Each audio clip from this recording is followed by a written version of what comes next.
Welcome to the third day of our conference. And third day, all good things come to an end. I'm feeling sorry already. I'm going to miss you all. I have a few short announcements to make before we start. First of all, last night when I came back to the hotel, there was this wonderful surprise waiting for me in the lobby. Maha Gohar, who designs jewelry for energy, left me this beautiful gift with a wonderful message, and it's a way of healing, you know, to maintain the balance. And the message was, Maha, would you like to read it in Arabic and English, please? Please, you can do it from there.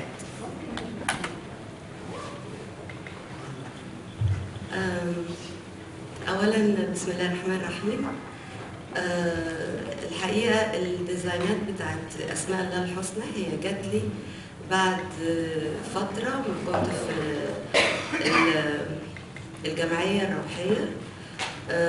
طبعاً السيد علي ودكتور علياء والسيد عائشة، وكنا في ريتريت، وبعد ما خلصنا الريتريت وفي ذكر وفي حاجات كده الحمد لله جات لي رؤية شفت فيها اسم من أسماء الله الحسنى اللي هو أول اسم عملته الرحمن. أسماء الله الحسنى سافرت بيها في حتت كتير، والحقيقة كنت متصورة إن الناس مش هتفهمها علشان هي ليترز عربي. فدكتور إبراهيم كريم هو أسهل حقيقة بالتولز بتاعت الانرجي، ولقاها فول اوف بوزيتيف انرجي وبتظبط الفلو بتاع الانرجي بتاع أي جسم. أسماء الله الحسنى هي مش بس لدين معين. أنا بعتبر إن أو ده فكري إن كل الأديان جاية من سورس واحد، الدين المعاملة ودين الأخلاق. أسماء الله الحسنى هي صفاته اللي موجودة فينا. أنا بعتبر إن إحنا قطرة في محيط الله. أنا أما بكون في أي موقف ومحتاجة أسبح بأي اسم، بتوصل بحبل سري أو بحاجة غير مرئية، أنا كنقطة والله كمحيط. أنا بتوصل بأي اسم بالقوة الكبيرة، فبتديني قوة وبتديني انرجي بتاعت الاسم. في مواقف كتيرة الإنسان بيحتاج فيها اسم اللطيف، بيحتاج فيها اسم القوي، هو بيتوصل وبياخد الطاقة دي وبتقويه في الموقف اللي هو فيه. والرسالة دي يا مها؟ الرسالة اللي عندك اللي هي مكانك من القلب هو القلب كله، ودي معناها ان كان الرسول قالها انه مش فاكرة الحديث قوي، ان لو صلح جزء من الجسم اللي هو القلب هيصلح الانسان ككل في معاملاته في اتصالاته. دي مقولة للحلاج، ومكان ربنا فينا كلنا هو القلب. احنا بنحس يعني في عندنا آية بتقول لهم قلوب لا يفقهون بها. احنا عارفين ان الفهم بيجي من العقل، لكن الفقه او الاحساس الحقيقي بيجي من القلب وبيشتغل معاه طبعا العقل. فهي جت من حظك كده. Thank you so much. And her collection is available if you want to see it at the hotel. Names of God and messages, spiritual messages, and all, you know, it's really healing. I feel better since wearing it. Thank you. And it's also very beautiful. The other announcement, Anne Edelstam, her book is available here, 3 Swedish ladies in Cairo. Her story, her mother and grandmother. It's available in English outside, but there are also copies of the in Arabic at Al Diwan bookshop, because they weren't made available here. So without further ado, let's start. And the themes this morning, self-development and education, promoting the hidden power of feminine and masculine. We'll also be looking at the need for a shift of consciousness from the past to the future. But now, this panel, Women Promoting Peace, New Visions and Actions. And on this panel, 3 very distinguished ladies, Marwa Adam, Anne Edelstam, and Sharmeen Ahmed. introducing Marwa first. And she's a translator and editor with a master's degree in translation. Marwa also has a background in voluntary public work, advocating human rights, but in particular women's rights. Marwa is the official representative of Voices of Women Worldwide. VOW, is that short for VOW? And this organization is based in New York and is dedicated to empowering the voiceless. Marwa is also a member of the Egyptian Social Democratic Party, and she will begin by talking about visions and actions. Marwa.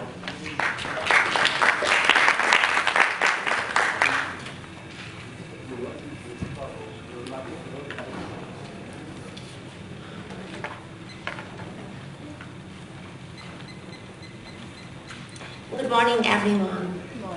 I'd like first to thank Ritika Alexandrina and the Human Foundation for organizing this great event.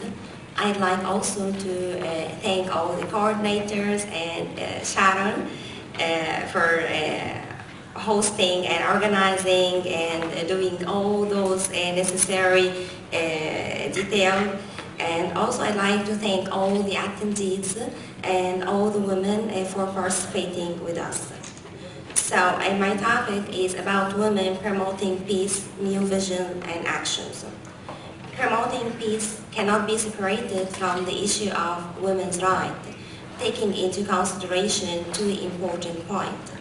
The first point is that the issue of women is not confined only to countries where women's situation is at risk, but rather it's a global issue. The second point is that gender equality is not a women's issue, but mainly a human issue.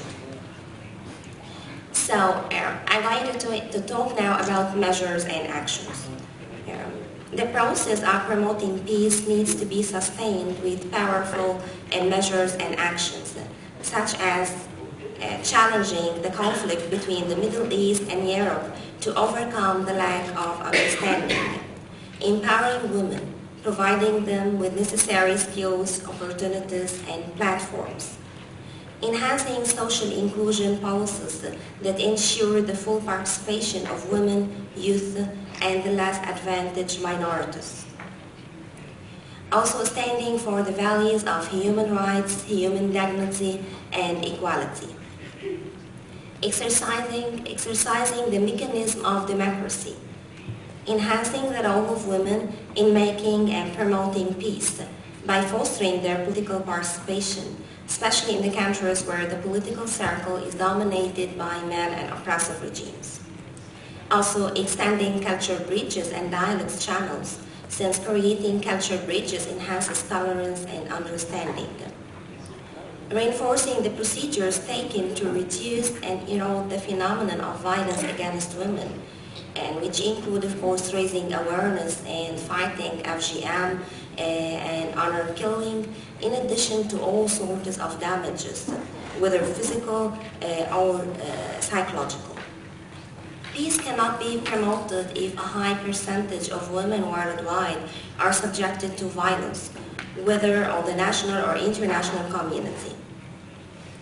Fighting the dominance of religious institutions and cultural stereotypes that limit and restrict the role of women.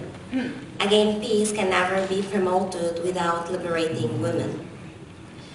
Building strong, powerful global networks that gathers women all over the world, where they can exchange experience, stories, and solutions. And allow me to elaborate more on this point in the next section, which is about vision. Promoting peace cannot be undertaken without creating those powerful global networks. Crossing cultural barrier is an important element. Belonging to the Middle East has never been easy for women who seek change.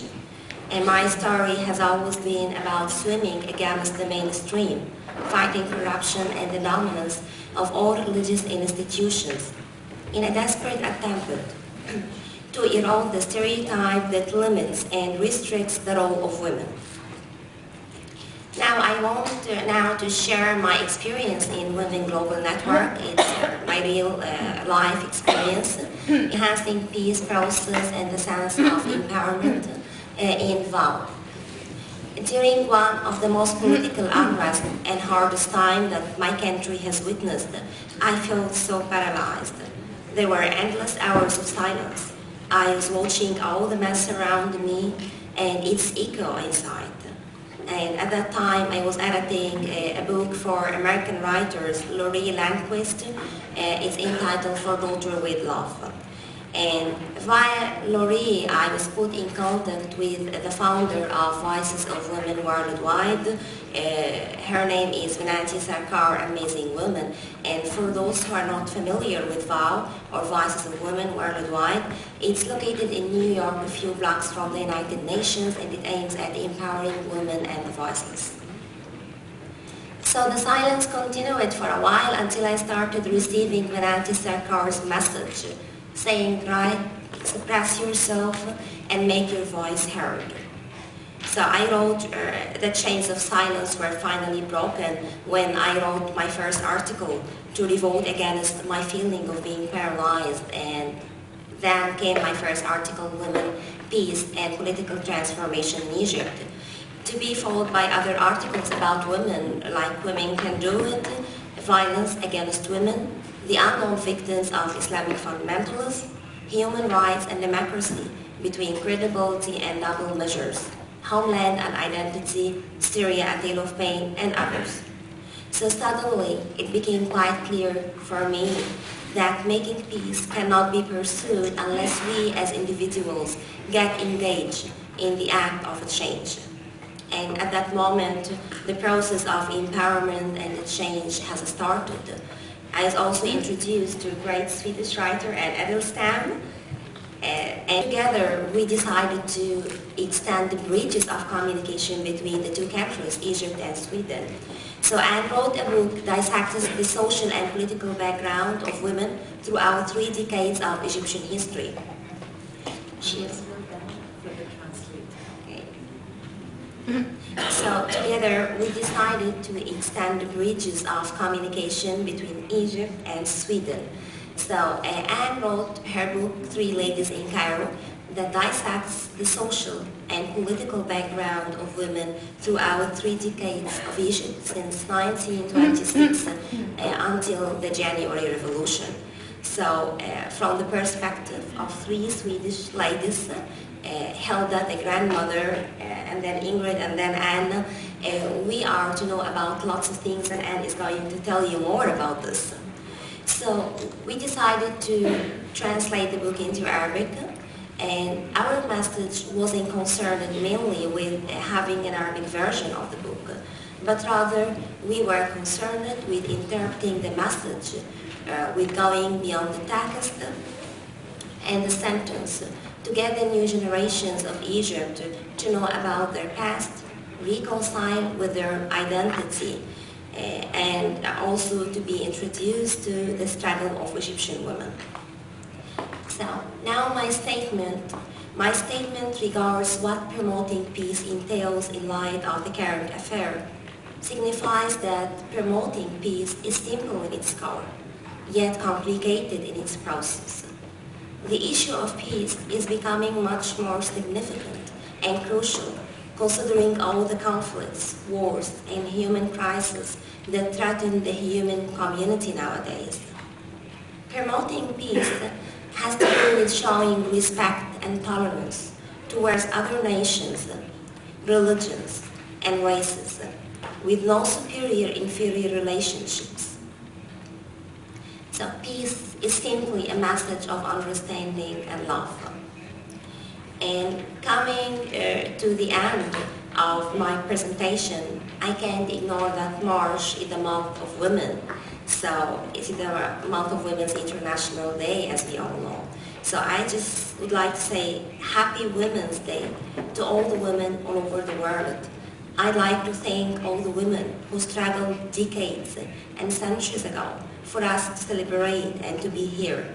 I'd like also to express my deepest support and solidarity with the women who are still fighting and who are being tortured and punished severely for defending their humanity. And I'd like to ask other unknown heroines in every corner of the world. So finally, the message of peace and the role of women are best described according to my own perspective in Virginia Woolf's quote. As a woman, I have no country. As a woman, my country is the whole world. So this quote signifies all the potential values inherent in peace process: love, understanding, respect, multiculturalism, and tolerance, stressing women's responsibility in leading the whole mankind to peace. After this amazing gathering, each one of us will go home with positive energy and a dream of a change. So let's always remember those simple magic words: together we are strong. In many corners of this huge planet, there are people like us, seeking peace, trying to give it a chance, to let it prevail, and it will. For violence has never been an option, and peace will always be a must. So thank you so much for giving me a space to express the voice of my thoughts and the colors of my dream. Thank you so much.